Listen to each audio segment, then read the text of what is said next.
Thank you also for allowing me to once again present part of a work in progress. Well, the paper I'm going to read today is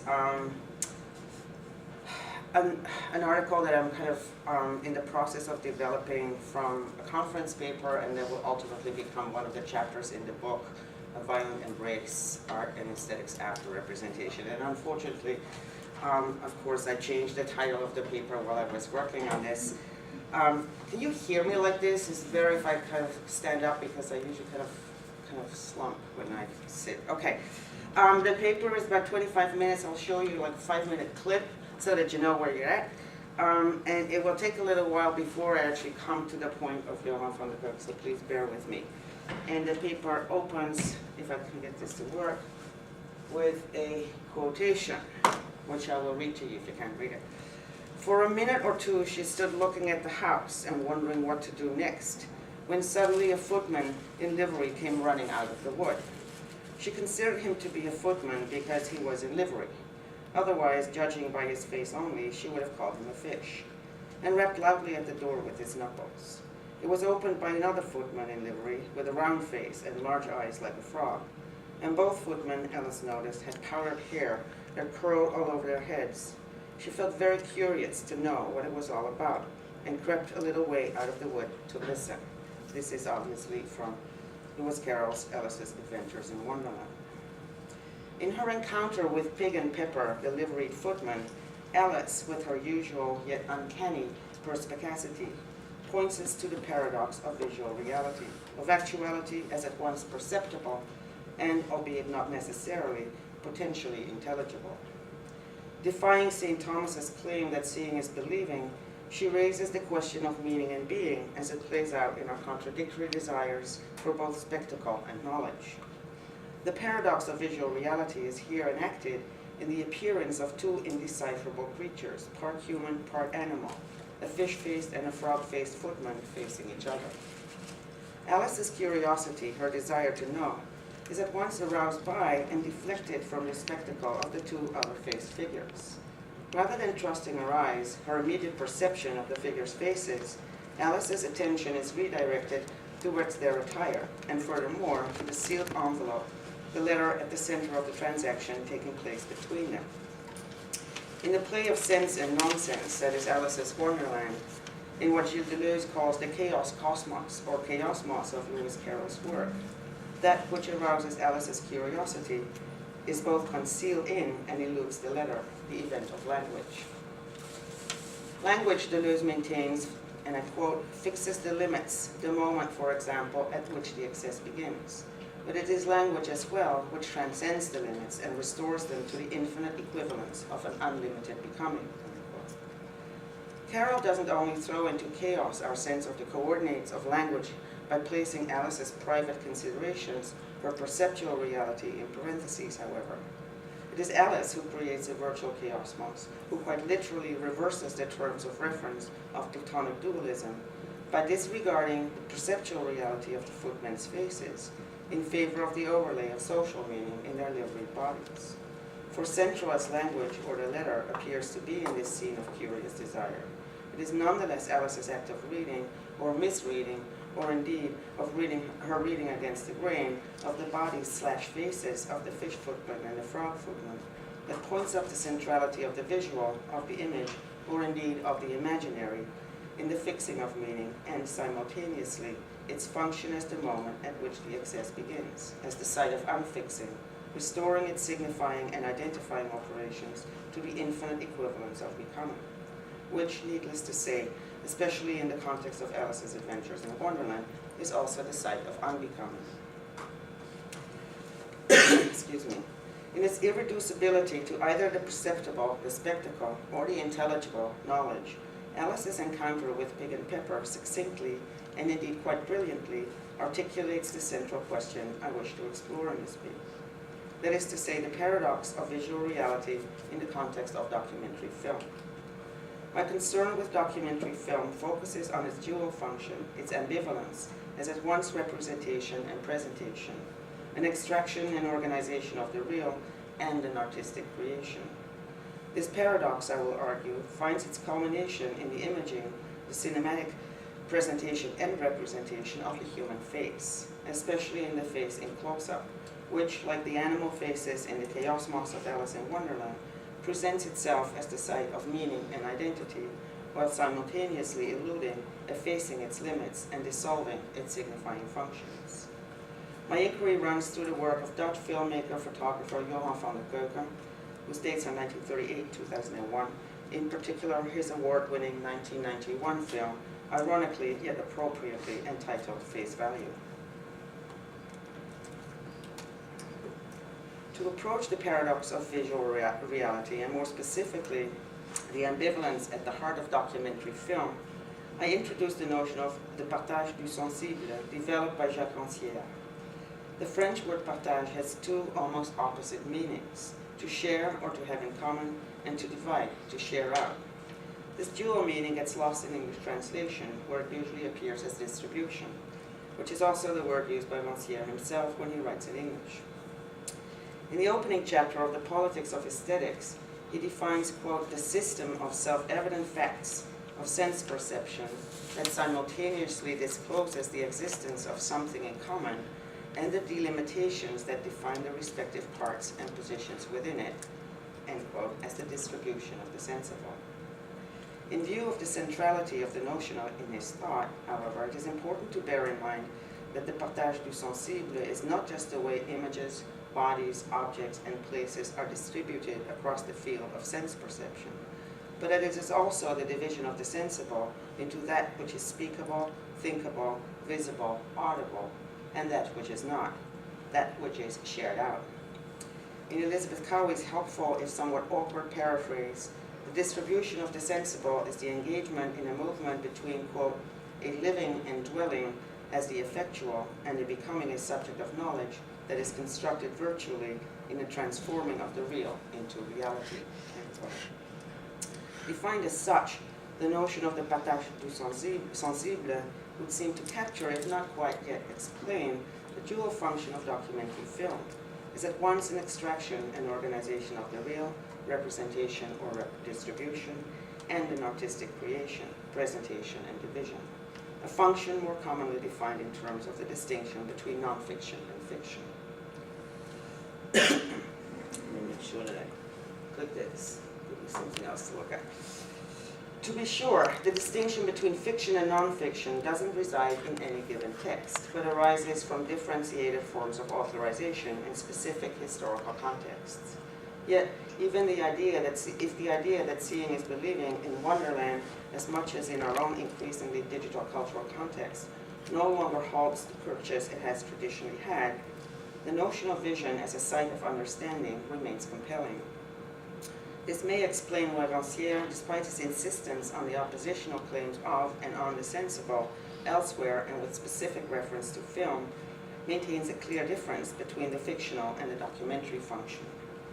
Fiction, he argues, is not a pretty story or even a lie, but means, quote, using the means of art to construct a system of represented actions, assembled forms, and internally coherent designs, end quote. Hence, we cannot think of documentary film as, quote, the polar opposite of fiction film, simply because the former works with images from daily life and archive documents about events that obviously happened, and the latter with actors who act out an invented story, end quote.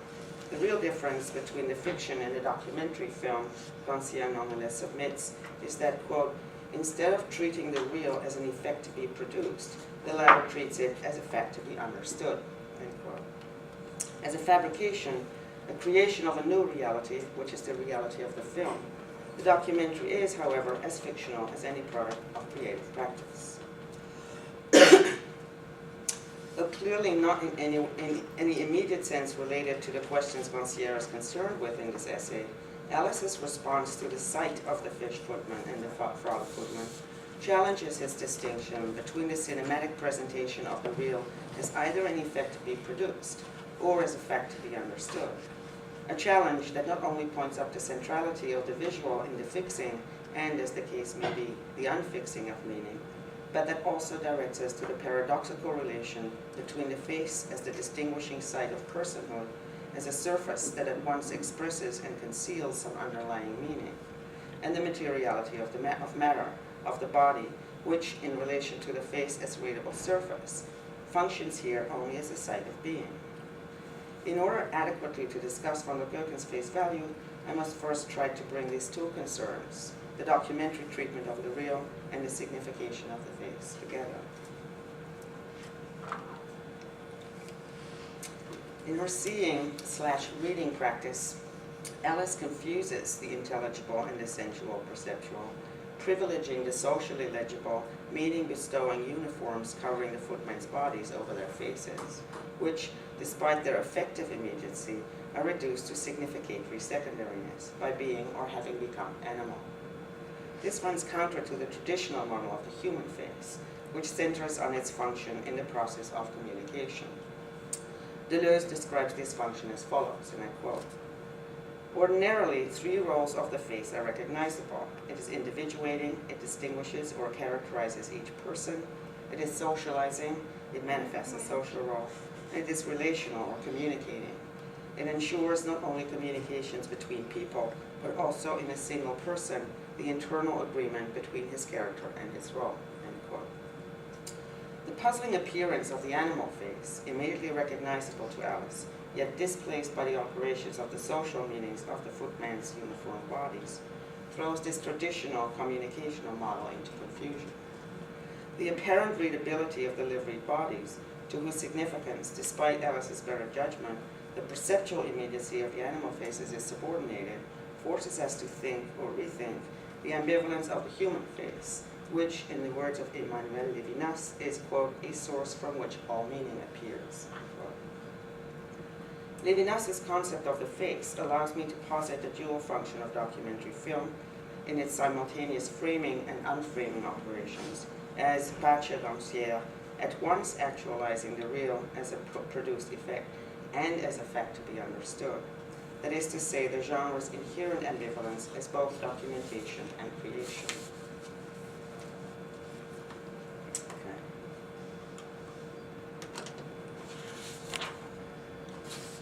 Critics have often remarked upon von der Goeken's abiding fascination with the human face, a fascination that began with his first published work, the 1955 photo portrait book entitled We Are 17, through all of the 55 films that he produced in a career spanning 42 years, and that found its culmination in the feature-length film Face Value. And while I'm talking, I will actually show you some of his work. We'll talk over this, some of his photographs. On the sales website of Arte TV, the main distribution center of European documentary films, Face Value is described as, quote, "an epic on humanity and cultural diversity in Europe, through a multitude of appearances, a cartography of faces, the reflection of an imaginary Europe made up of London, Marseille, Prague, and the Netherlands," end quote.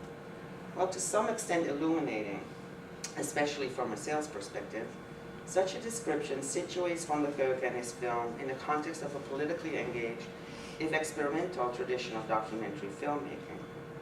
Von der Goeken himself objected to the classification of documentary filmmaker, partly because he was originally trained as a photographer, as you can tell from what I'm showing here, and in fact a multi-talented artist, but primarily because to him and his work the distinction between fiction and documentary made no sense. In other words, his films, socially engaged and most of the time politically dissident as they are, do not necessarily invite us to infer their underlying social meanings or ulterior referential realities. They do not, as Rancière would have it, treat the real as a fact to be understood. Indeed, film theorist Thomas Althusser, placing von der Goeken in a specifically Dutch tradition of filmmaking, argues that what is central to his work is not so much the politics, the themes, or topics of his film, but, quote, "the image, which of course for him included sound, words, and movement," end quote. The filmmaker himself puts it even more strongly. In a short essay published in 1963, entitled Film is Not a Language, von der Goeken dismisses any critical attempts to read his or any other films in symbolic, even significatory terms, claiming that, and I quote again, "film is not, as is often assumed, a language in which certain combinations of signs refer to certain concepts, and in which series of combinations of signs can be arranged into a syntaxis," in the original. "Film has no sign and no significance. people who refer to film as a language are essentially referring to a limited number of signals to which there are a limited number of conditional responses. These signals have nothing to do with film itself. The film is an instrument for the registration, reinforcement, and distribution of the signal. All it can do is show, but it can show anything in any way. End quote. Van der Guggen's insistence on the non-significatory operations of the film image, its refusal to be captured within the closed terms of symbolic determination, marks film as the site of excess, a site where things can happen. Film can show, express anything in any way. But whatever happens in film cannot be reduced to concepts, to combinations of signs, be brought on the order of syntax or of the signifier. This, I suggest, explains the filmmaker's abiding fascination with the face, the human face, which, according to Levinas, can only signify totally and exclusively self-referentially. For even if the face for Levinas is a source from which all meaning appears, it is emphatically not the site of meaning itself. The self, or auto-referentiality, which means that expression is the signification of the face, but a signification that cannot be contained or possessed, essentially breaks through the classic system of signification and thus focuses, par excellence, the inherent ambivalence of the visual organization of the real. As an aesthetic event, Van der Guggen's face value does not so much show, but express such ambivalence. Stills. For Levinas, the face, in its unspeakable expressiveness, constitutes its own signification, but it is a signification that doesn't enter the familiar Peircean model of the sign as representing it, as something that stands to somebody for something in some respectable capacity. For Deleuze, too, face is expression of affectivity, or the emotional quality of a situation, a virtual disposition to act, potency waiting to become act. Whereas Levinas is primarily speaking about actual human faces, Deleuze, in his first book on film, Cinema 1, the movement image, directs our attention to the face in cinema, the face framed, the face in close-up. In fact, in his categorization of cinematographic images, Deleuze defines the close-up as the face, and the couple face/close-up as the affection image. The face in and as close-up doesn't function as a part for the whole. We cannot infer the entire person or the meaning of the person, or even of the face itself from the image.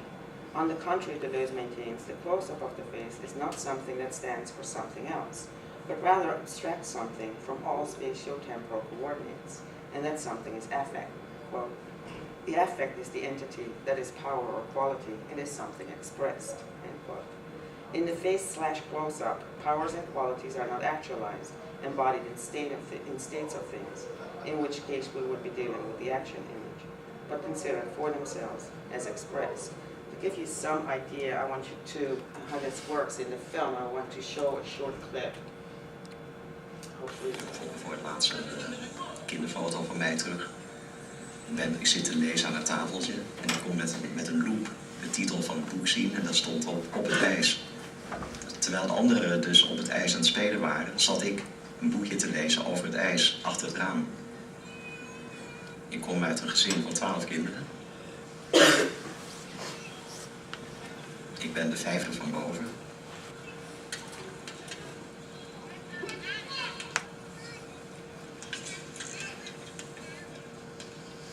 Alors, demain, je suis dehors. C'est la galère, quoi. Il faut se démerder, il faut rouler, tout ça, pour gagner son pain. Il y en a pas assez, il faut rouler. Là, je vais aller en prison, il faut y aller. Hein. Moi, je suis allé, mon père. Ma soeur m'a remis avec violence, contre mettre 35 ans. Moi, j'ai fait ça, mais sous l'emprise de l'alcool. Moi, ma drogue, c'est l'alcool. J'aime mieux l'alcool, crever à l'alcool, que crever à une overdose.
5 minutes out of a 2-hour length film. And it's all, I mean, this is not a quite arbitrarily chosen fragment, but this is basically what it looks like.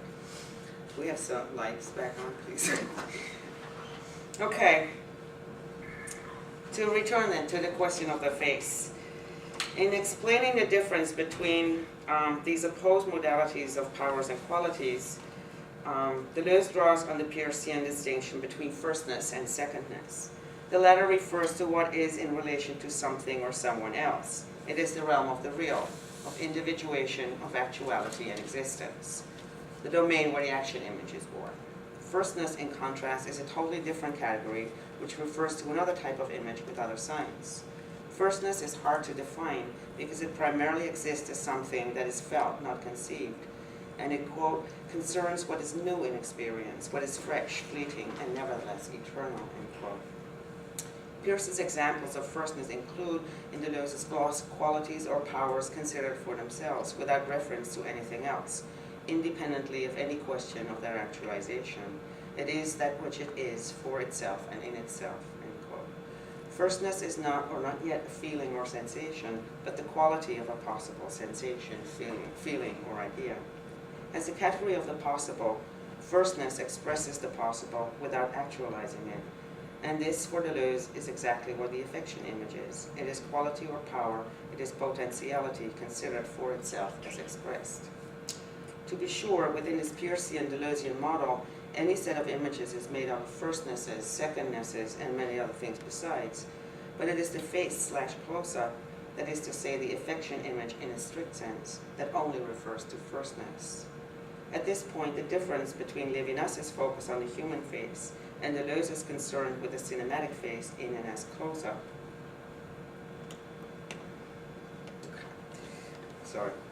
Despite their shared emphasis on the face sign as expression, becomes particularly relevant to my purposes here. As we've seen, Deleuze ascribes to the human face the three functions of individuation, socialization, and communication.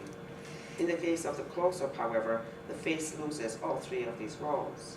The distinctive quality of cinema, in the words of director Ingmar Bergman, the master of close-ups whom Deleuze quotes approvingly, is, quote, the possibility of drawing near to the human face, to the extent that the function of the face in their secondness, their significance in the real, disappear.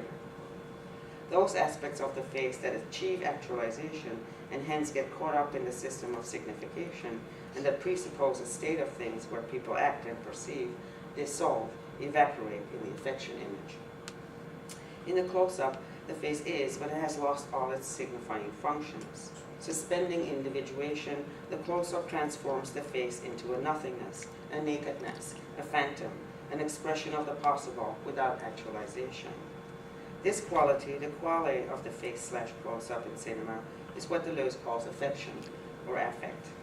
And the affect, he maintains, is impersonal and distinct from every individuated state of things. It is nonetheless singular. In its singularity, the face/close-up confronts us with its firstness, with what is new in experience. It expresses a power considered for itself without reference to anything else, which is no less than to say that the paradox of the face in and as close-up finds its limit in the effacement of faces in nothingness. It is precisely this irreducible ambivalence at the heart of the image of the face, the cinematic production of the face as both the site of individuation in the domain of the action image and of the face/close-up, the affection image, with its singular power to efface, that Van der Goecke in all of his films, but particularly in Face Value, is both haunted by and relentlessly, perhaps obsessively pursues. In the final analysis, Van der Goecke's faces, or rather the face/close-ups in Face Value, should not, I think, be taken as representations of something else, hence not be read, or indeed understood, whether as Pachet, the RTV sales department, an epic on cultural diversity, or as a reflection on an imaginary Europe. As images in the broad sense suggested by Elsasser, that is to say, including words, sound, and movement, that demand to be approached or experienced as expressive of the enigma of the face, the paradoxical fish or frog quality of the human face, in its function as a kind of 0 degree of signification per se, in short, as an aesthetic event. Defying the conventions of linear narrative storytelling, and adopting a self-conscious method of sometimes quite ludicrously framing, pacing, and editing the faces of his subjects in their unspeakable expressiveness. Van der Keuken at once warns us at taking what we see on the screen at face value, and forces us to feel, rather than conceive, the dévisage, the effacement of faces in nothingness. Stripped of their three ordinary functions, individuation, socialization, communication, these face images show, rather than tell us something about the possibility of meaning and being, or indeed about non-being and non-being. In their inherent ambivalence, these face/close-ups do not so much document anything at all, but rather constitute a critique of that founding distinction between being and meaning, between surface and depth, between animal face and liveried body, between creation and understanding, distinctions they at once inscribe and dissolve. As the source from which all meaning appears to once more cite Levinas, it is the face/close-up, the effacement of faces in nothingness, that possesses the quality of firstness, whose substance is what Deleuze calls, quote, the compound affect of desire and astonishment, unquote. It is this compound affect, equally evoked by the frog and the fish-faced footman in Alice, and by Van der Keuken's face/close-ups in us as spectators, perceivers, that, I suggest, calls into question Rancière's firm distinction between fiction and documentary, a distinction we recall that hinges on their respective treatment of the real as an effect to be produced and as a fact to be understood. Van der Keuken's faces in their ultimate indifference, which paradoxically gives them their life and their singularity, are not signs and they have no significance. While abstracted from and organizing reality, they are images, presenting things as exclusively visible, and as such, they at once stage an aesthetic event and constitute a creative critique of the distinction between meaning and being per se. Done.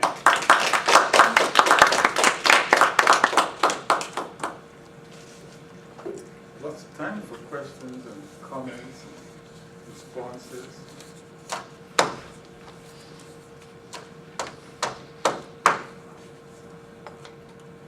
Nobody seems to be raising their hand, so I'll start.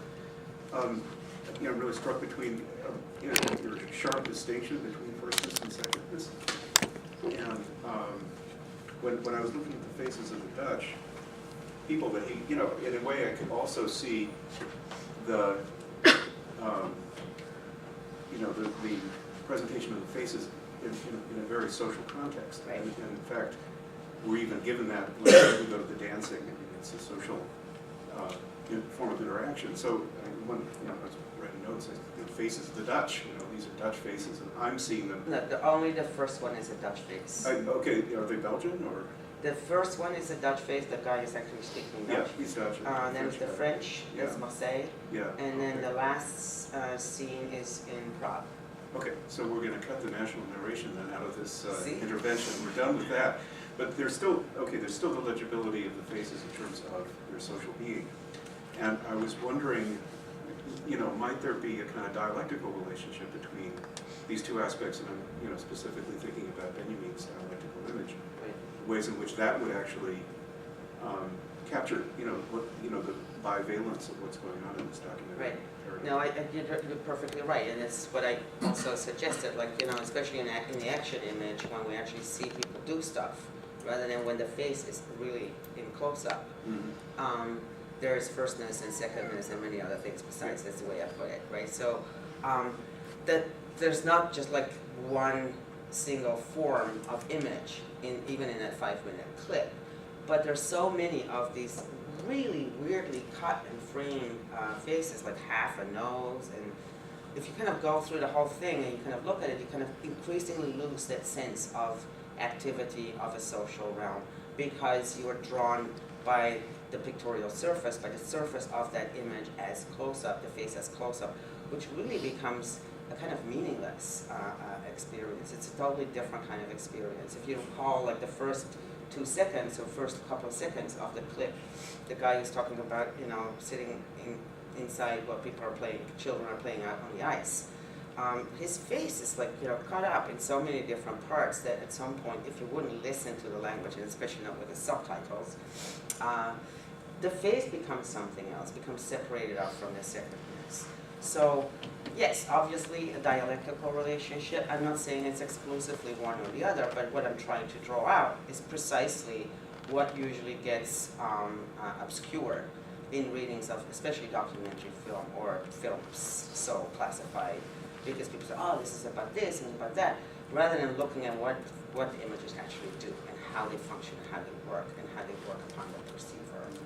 So of course, I'm kind of charging my case, because it's very hard not to immediately start interpreting, not to immediately say, oh, this is like Dutch faces, and this is like social interaction, and this is what these people are doing. This is what we do all the time, and we'll never stop doing that. I'm not saying that we should. But what I'm trying to do is bring in another aspect of the visual, and trying to kind of foreground it, and so that we can kind of begin to think about how the image is also something more than secondness. So just a clarification point, that would you say that in the distribution of the sensible, or the redistribution of the sensible, it's more the action of the firstness than the secondness that's accomplishing that? Do you think that's Yes. a claim that would Yes. go with a way of thinking about what's Yes. here? Yes, this is what Nancy would call the distinct, right? The kind of the distinct jumping out from the indistinct. When Nancy calls the image the sacred, right? He calls the image sacred, but he doesn't want to use that word because it's too religious, and he doesn't want to. It's like the unbinding force of the image, which is precisely not bound to signification or semiotics or hermeneutics. And so, yeah, I totally agree.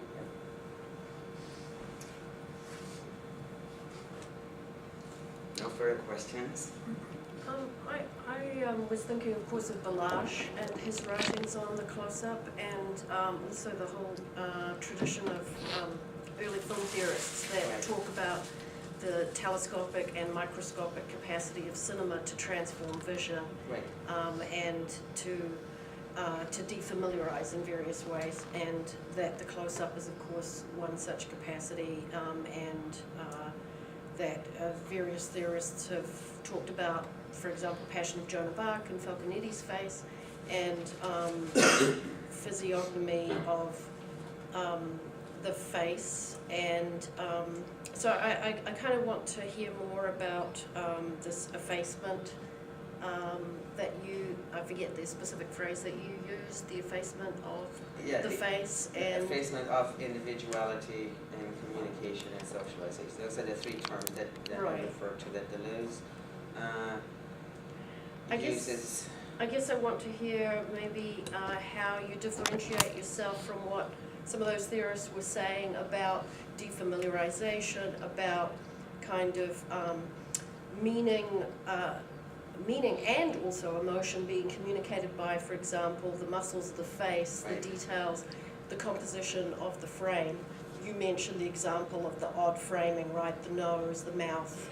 That second guy that was shown in the clip, who was in prison, for example, how the framing decenters him, for example. So it's kind of a loose question, but in what ways do you differentiate yourself from that earlier tradition that What I think, focused on the frame? the way I want to differentiate myself is indeed by assuming a Deleuzian position and look at the cinematic face and the movement image as well as the action image from a philosophical point of view, rather than from a film critical point of view. Because ultimately, I'm not interested in technique. Right, so I'm not interested like how does this work, or we see kind of this happen and this happen in an image. What I'm trying to think is how can it be that it's not even defamiliarization, it's really a reorganization of the visual field that becomes an affectionate, like a force field of affect. Right? So I'm trying to think not in like, oh, we can do all these things because we have the technology. That's obvious and that's interesting. But it's not my first interest. My first interest is to kind of try and draw out, and it's also said in response to Barrett's question, to draw out what is very hard to talk about, very hard to think, even though it's very central to how we experience these images. But we have not really learned how to think about this. Because the moment you start talking about emotion or feelings, you're already in the field of signification. And what Deleuze argues is precisely that the affection image is before that moment. It's like affect is not yet individualized or singularized or identified in terms of like individual kinds of emotions like anger or fear or Right. so it's really that kind of elusive but I think central to our experience of any kind of form of visual culture.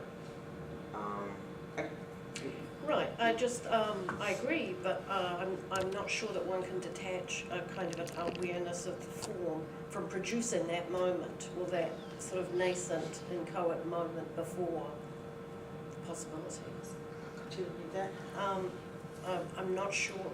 I think that understanding the specific form, so it's, in other words, it's not just the image, but this particular kind of image that produces. It's the affection image. Yes, it's Right. the face close-up. It has, this is what he says, right? Right, but it's not exclusive. just the face close-up, writ large, but what kind of face close-up, in what ways? How is it using framing in conjunction with sound, or the graininess of the image, or the focus, or light, all of those conjunctions Right, but make a these are all difference. technical aspects that co-constitute the image as such, and that constitute that image, that face close-up image that I was concerned with. Obviously, in films or Bergman as well, I mean, 3 hours, you're just kind of looking at faces. People also do things, right? They kind of sit on the floor and they take a glass of wine and they switch on the radio. These are not excluded. So, but what I'm trying to kind of, indeed, foreground and highlight is how does that affection image, how does affect work? Precisely because of the loss of meaning and the dissolution of the individual face into an affection image. See what I'm saying? So all the technical aspects are critical for the production of that image. But I'm not interested in the production of the image, I'm interested in how the image works. So I'm kind of moving away from how do you kind of get this to work. And it's probably, to a large part, a question of trial and error. People just kind of try things out. And new technologies become available and they kind of explore the possibility of new technologies. That's all interesting work, but it's not my work. My work is to try to find words to talk in a meaningful way about what happens in our encounter with these images, which is also more on the side of the perceiver or spectator, and almost not quite, but closer to phenomenology and kind of like approach through the exploration of technologies and what they can ultimately affect. Does that make sense or not? Mhm. Just a follow-up that I'm not sure will make sense. I'm wondering about that perception of the viewer element, and I'm thinking about in your answer to Barrett how you talked about how strong the impulse is to read the social onto things that we see, and that Yes, happens what we with do at Alice, and once. even in the dance scene you think, oh, that lady's happy, I'll smile back Oh, at look her, at right? that And, teeth. oh, Yes. she's Oh, old, and my that she's teeth. dead now, Yeah. right? You write all these narratives onto it, and so Right. I'm wondering what this disruption, what it does in terms of the viewer's discomfort, and what role there is of our discomfort and resistance to doing this thing that you're talking about of being in the show, not the tell, or being in Right. the perceptual and not the social, and how this effect of being either close up or in the face in a disorienting way is playing off of our discomfort and resistance to that. Does that make sense? Right. Well, first of all, it's very rarely that we are that close to Right. human faces in social reality, right? Only with loved ones that we have intimate, embodied relationships with, and maybe my cats. But not with human beings, right? It makes us very uncomfortable when somebody, that's an intimidating kind of, but we're totally used to it. In video clips, like music video clips, like if there's no close-up, we learn to feel emotion, not just read emotion, by being confronted with close-ups from like the early days onwards when we kind of Right. So also popular culture. So that's But, one. but isn't that exactly what I'm sort of asking? So we're so good at reading the social on that even though it's weird to be up close with someone's face, we've gotten used to it and we found a way to have a social response to that is a narrative response, not a visual Right, response. but we don't have a real response to it when it happens to us in real life, right? But we're totally familiarized with that experience through images, and this is what I'm interested in, right? How does that work, that we can sense something that we're fully cognitively aware of disappears the moment we switch on the lights? right? We can have intense experiences, intense affective experiences, but it's not highly individual. That's why I think film, but also other forms of visual culture are very interesting, because this is not something that is, just my personal response to a moving image or not, but it is part of what is out there. It's impersonal. I mean, this is what Deleuze argues, right, about affect, that it's not yet individuated, it's not yet a feeling. The moment you bring it back to something, oh, that made me so uncomfortable, because it's already away from that moment. Yet it's crucial to kind of try and at least situate that moment as something that you cannot quite grasp in order to account for that ultimate effect. Right. But I'm probably not answering your question at all. Well, no, I mean, it's interesting. I just think that we are, in my experience, we are so hardwired to find that social reading that we will ignore someone's fish face in order to Well, that's see. what Alice does, Right, exactly. Yeah. That's what I'm saying. We'll ignore that. We'll ignore the fact that they're cut down the middle of their face, or that their words are not matching their verbal, because we want so much to see the social. Right. And you're saying no, that's not the point of the visual. The visual is to show without our doing that. And I'm asking about the discomfort that it takes to make ourselves do that.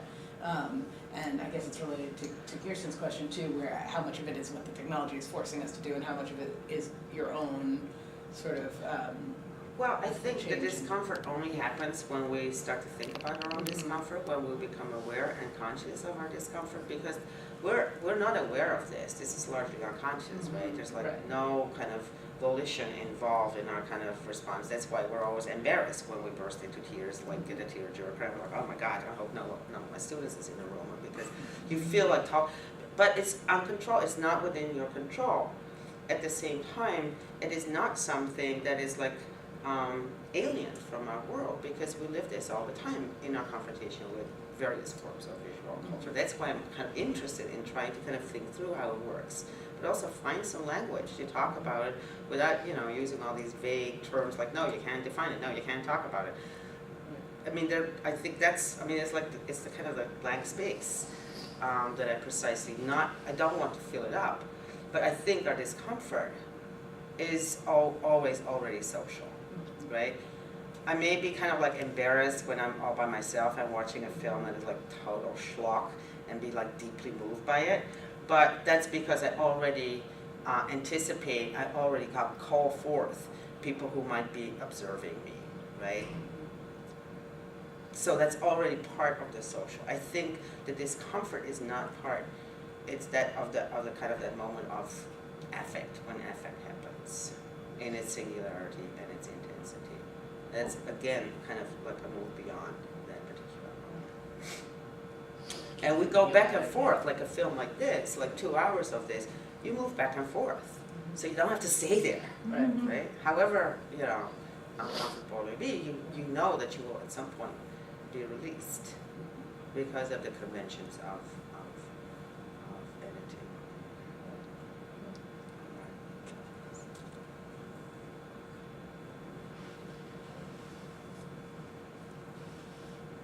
Okay, that's all.